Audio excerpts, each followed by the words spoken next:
दोस्तों, क्या अजीत पवार की जान बचाई जा सकती थी? क्या अजीत पवार की जान बच सकती थी?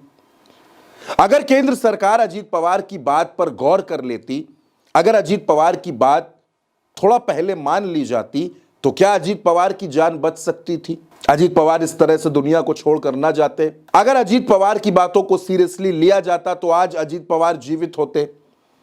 ये सारी बातें क्यों कही जा रही हैं? क्यों यह चर्चा हो रही है कि अजीत पवार की बात अगर सुन ली जाती तो अजीत पवार आज जीवित होते? ऐसा क्या हुआ था? दरअसल दोस्तों, अजीत पवार के दिमाग में एक प्रोजेक्ट था और वो प्रोजेक्ट था बारामती को डेवलप करने को लेकर, बारामती की हवाई पट्टी को विकसित करने को लेकर।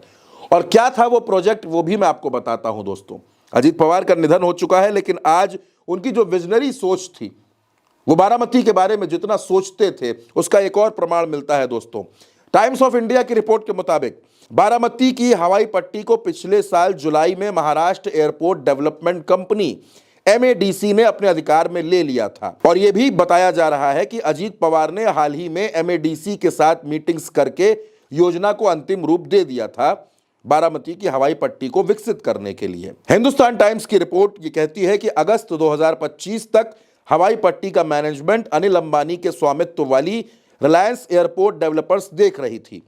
बारामती हवाई अड्डे के प्रभारी MADC प्रबंधक शिवाजी तावड़े ने कहा कि हमने 19 अगस्त को हवाई अड्डे का प्रबंधन अपने हाथ में ले लिया था, क्योंकि इसके प्रबंधन में कई खामियां थीं। रिपोर्ट में यह भी जिक्र किया गया है दोस्तों कि पिछले कुछ महीनों में अजीत पवार ने खुद इस हवाई अड्डे को अपग्रेड करने के लिए कई बैठकें की थी।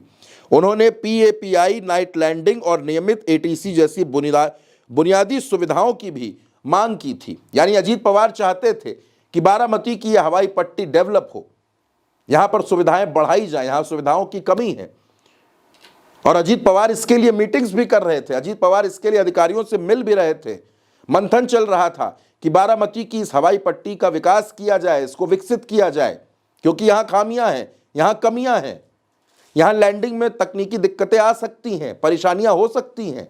इस वजह से अजीत पवार चाहते थे कि इस हवाई पट्टी का विकास किया जाए, अपग्रेड किया जाए।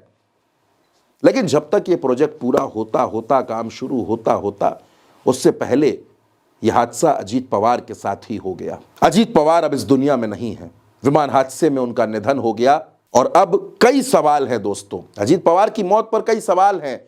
ममता बनर्जी कुछ कह रही हैं, अखिलेश यादव कह रहे हैं, संजय राउत कह रहे हैं, लेकिन सबसे बड़ा सवाल यह है कि दादा की पार्टी NCP का क्या होगा?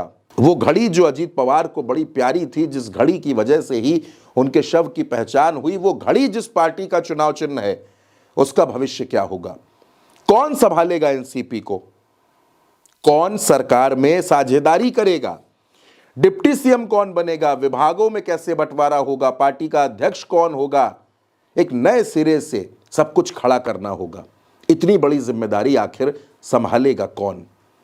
लेकिन सवाल आखिर में दोस्तों वही है कि क्या अजीत पवार की ये जो ड्रीम प्रोजेक्ट था, जो बारामती के लिए वो करना चाहते थे, अगर वो पूरा हो जाता तो शायद अजीत पवार जीवित होते।